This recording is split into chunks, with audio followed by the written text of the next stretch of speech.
Hi, I am posting a video dealing with my little munchkins here that you can see the cage. They have to get out of their cage at least 2 hours a day. I mean, there are some days like yesterday they didn't get out, but I try and make sure that they're out every day. They like to play and do a lot of stuff.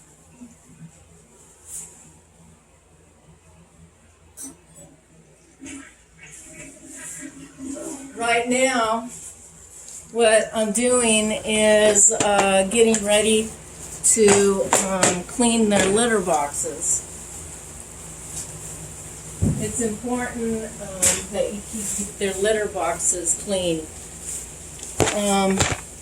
because if they're not cleaned, then you can definitely smell that there's a ferret in the house. And I have 3 litter boxes in their cage. One on every floor except for the one floor is for them to eat. So every floor has a litter box. And because I'm one-handed, it's also not easy for me to try and clean out the litter boxes.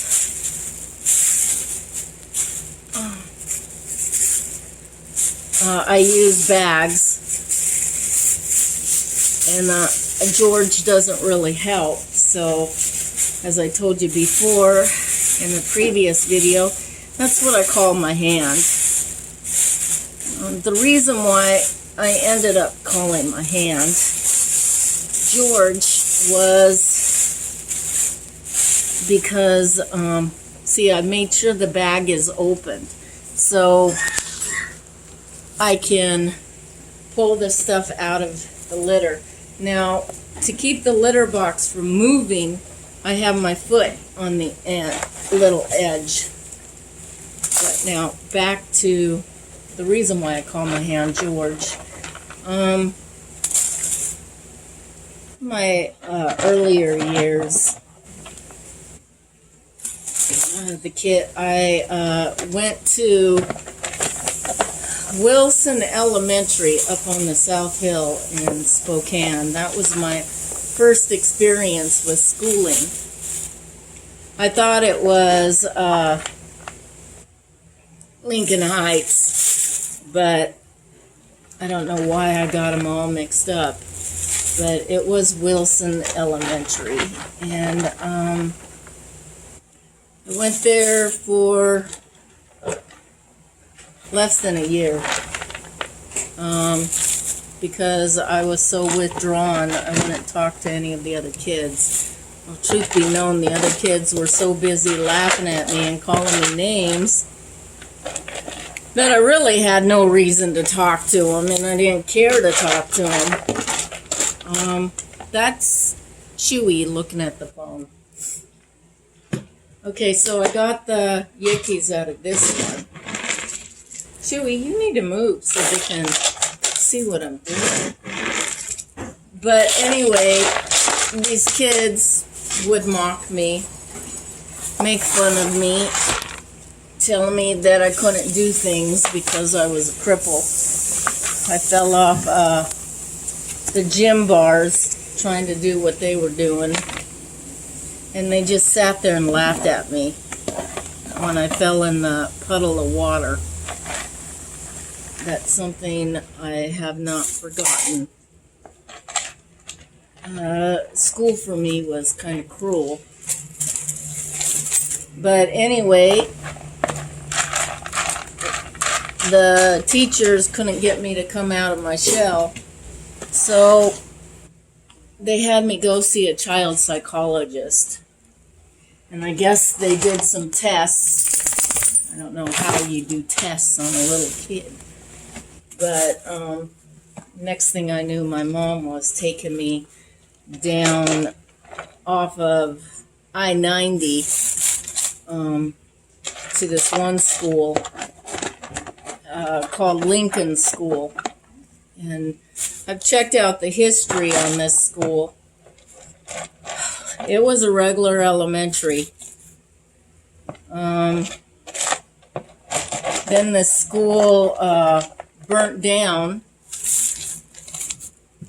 and according to the documents, they used the building as a warehouse, which doesn't make sense because when I went to this school, it was in 1971 and 1972, and it was a single floor building with a big field and only 2 classrooms and a small room for very little children. And then they had what do they call it? A therapy room where all the kids would go to do therapy, because what the school was a school for the handicapped. The one classroom had all the kids that had Asperger's and autism and retardation in that classroom. And then the other classroom was for all the kids that had physical disabilities.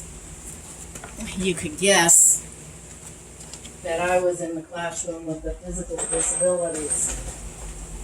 And the first time I went to that school, I'm putting the litter boxes back, but the first time I went to that school, I remember hiding behind my mother and grabbing onto her skirt, because I'd never ever seen a whole classroom full of disabled children before.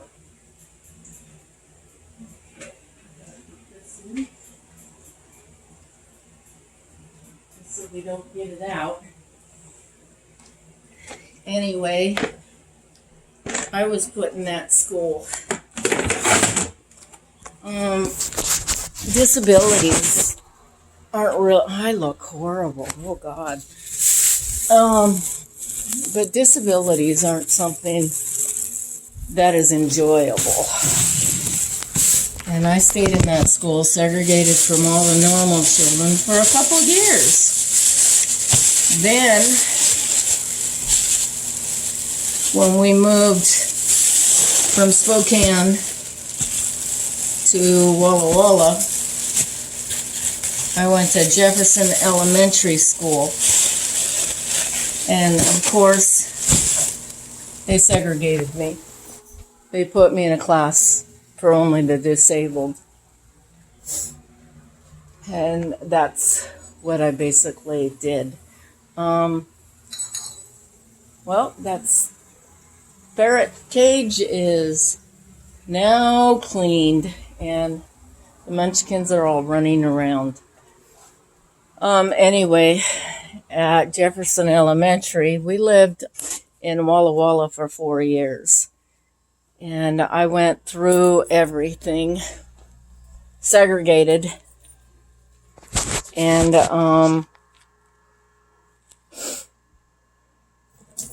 finally, the last year that we lived in Walla Walla, I was 10 years old, I think. Oh, that's a Chewy giving me loves. But they actually took me and put me in 5th grade with all the other children that were my age. It was different for me. I wasn't used to the kids, and I was still quiet, but I enjoyed being with the kids that were my age and same grade.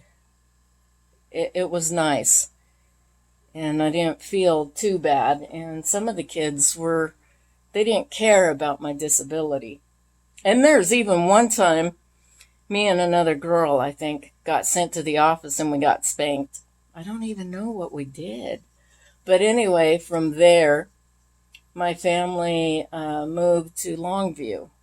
And when I lived there, I don't know why they would do it, but they again segregated me. And my suspicion is it has something to do with my mother. They put me in a classroom with all the disabled children, and it was really bad because they taught everybody at fourth grade level. And I was 11 years old. I was doing algebra, which was really surprising. But when the one teacher that liked to see what I could do, when he left and another teacher came, I was taught at the same level as the individuals who had retardation, and they taught everybody at that level. So you couldn't go up. And I was there for 2 years at Columbia Heights, and it was just really frustrating.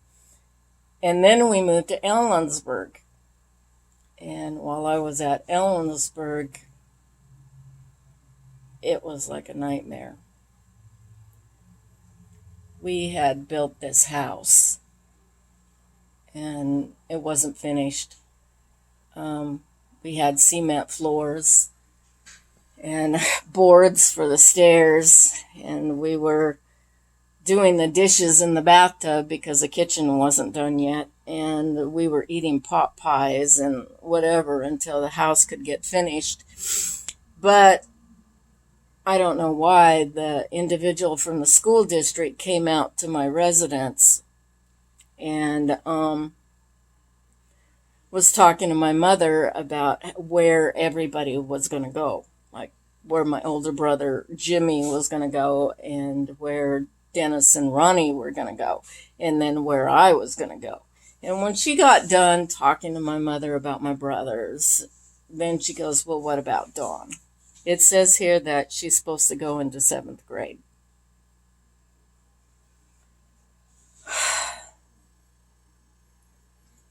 My mom looked at the lady and she goes, my daughter is too stupid to go into 7th grade. The lady, I don't even know who she was, but she looked at me and she had this sad look on her face.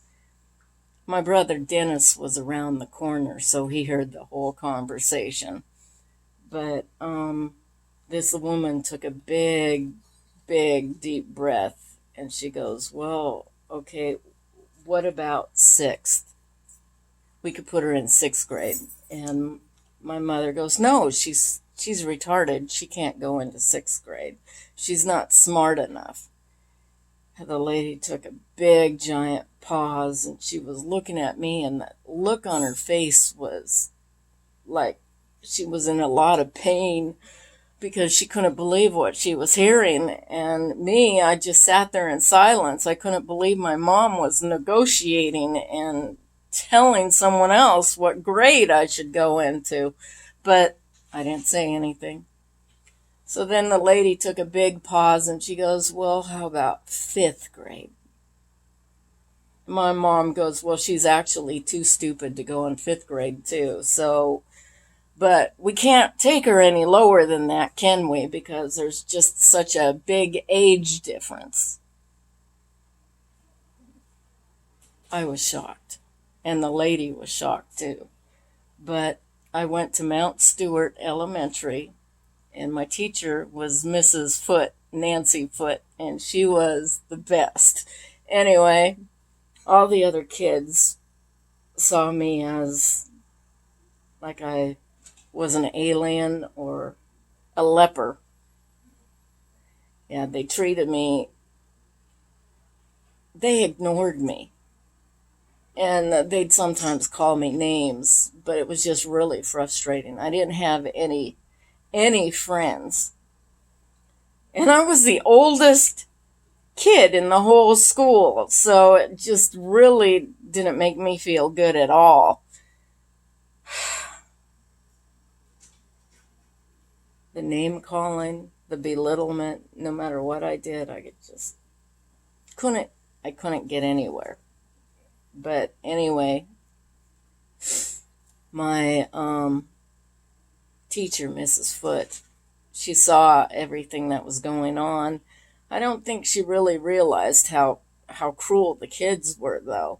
But she saw how I pushed and how I did things, and I would go and do reports, and I'd get all these badges. So she went to the principal and started talking to the principal and the school counselor about getting me in a different grade, more with kids my own age.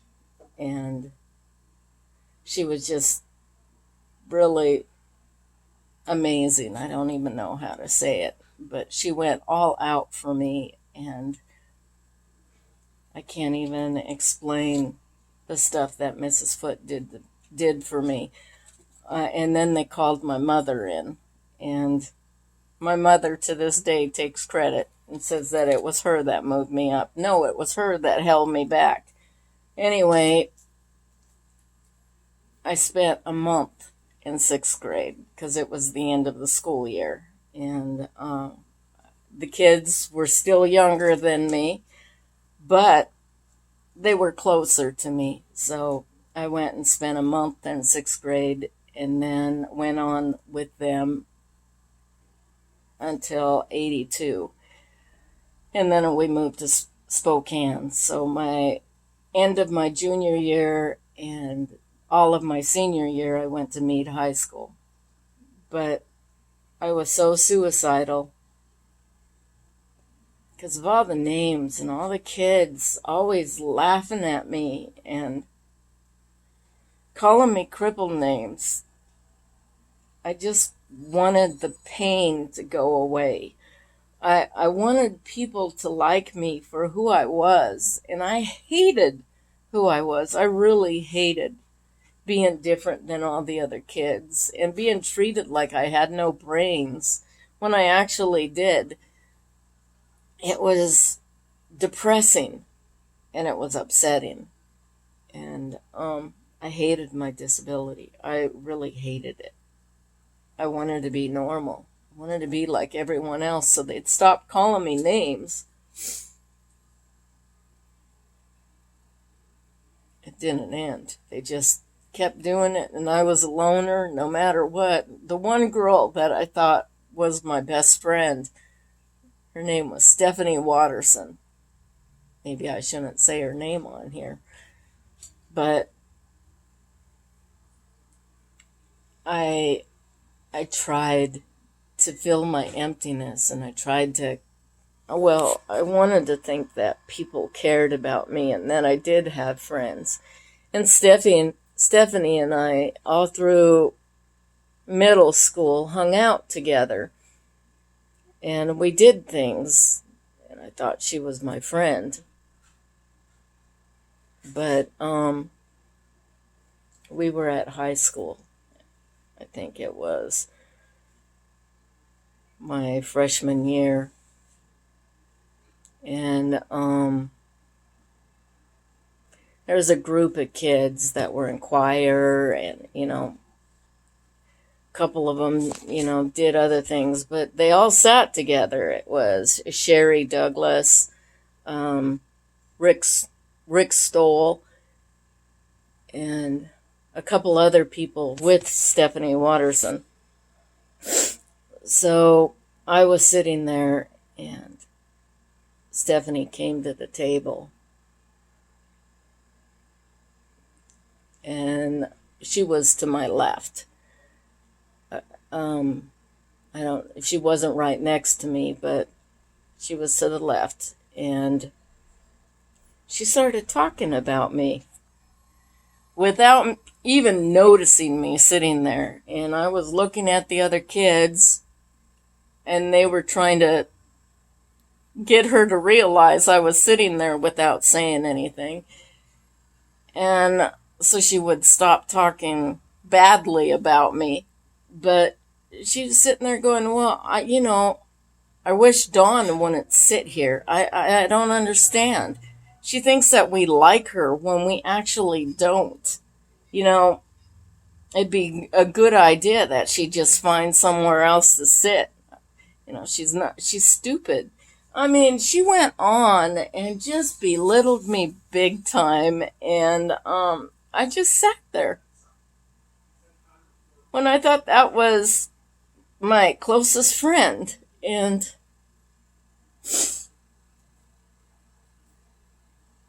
thinking about it just brings tears to my eyes, because she broke my heart. And from that point on, I ate alone the rest of the time, because everybody had their own stuff that they were doing. So then I went to Mead School. Kids didn't call me names, but I still felt like they were. When they weren't, it was, Jody. I joined Young Life, and they would literally drive up to Mount Spokane to pick me up so I could be in the activities. And I went I did all the Young Life stuff. I was in Key Club. I was in this group called Special Friends that actually assisted the disabled. I was in choir. I was in a couple choirs, and I did art, and I was still not happy. Sad thing was, I was just too blinded from all those previous years of all the kids calling me names. I didn't know that Mead was different, because the kids didn't call me names, but I didn't hang out with anyone. I was still alone. And sometimes I'd try to hang out with people, but I didn't feel like they saw me. I felt like I was invisible. I hated being disabled. I hated wearing my leg brace. I hated doing gym. I hated anything that dealt with being different.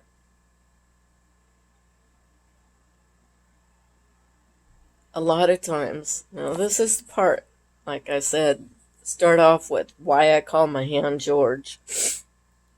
I think the reason why, well, first off, I told you all the backstory of how I hated myself and I wanted to be someone else. That's not even the half of it, the other stuff I was dealing with. But that's not what I'm talking about. What I would do so my hand wouldn't be off doing something is I'd carry my school books with my left hand, George. And I would keep my hand occupied so people really wouldn't notice my hand. And one day I was walking through the hall going one way, and this guy, well, first off, my arm was really hurting, so I thought I'd give George a break. And I switched all my books. Well, there's the ferret trying to get in my cupboard. I don't know if you could see Clyde, but I gotta put this down and put the lock on the door, because he finds out how he can get into things, and it just kind of makes a disaster.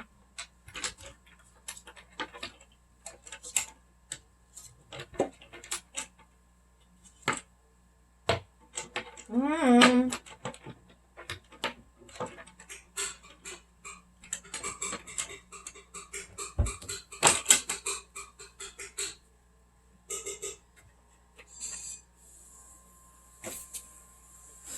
Okay. Anyway, my hand was hurting, so I went to give my hand a break. And I moved my books to my right hand. And of course, I was wearing a backpack also.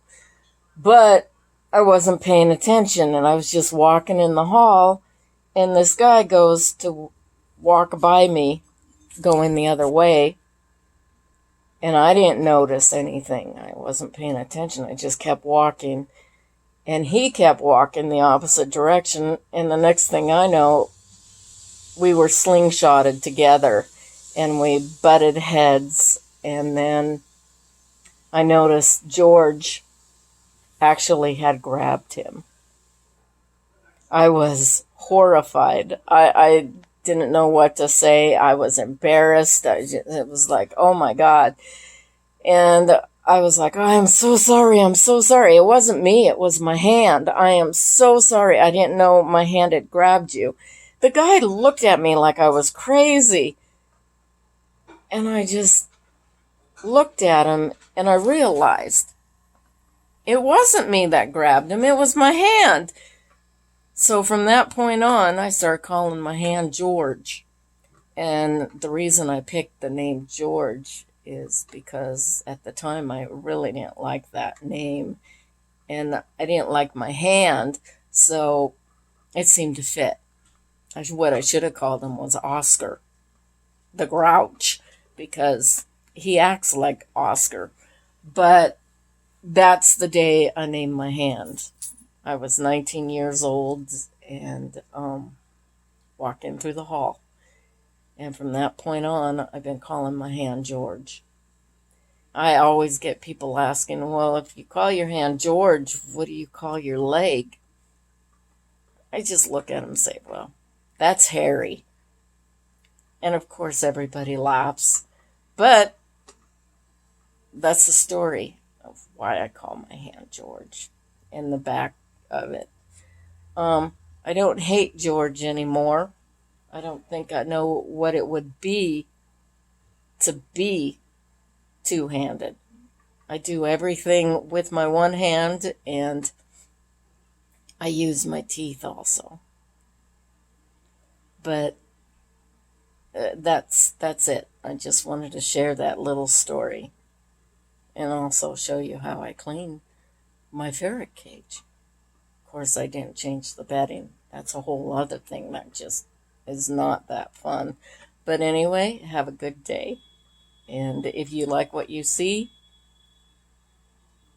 subscribe, and I'm going to try and make more videos. Thank you.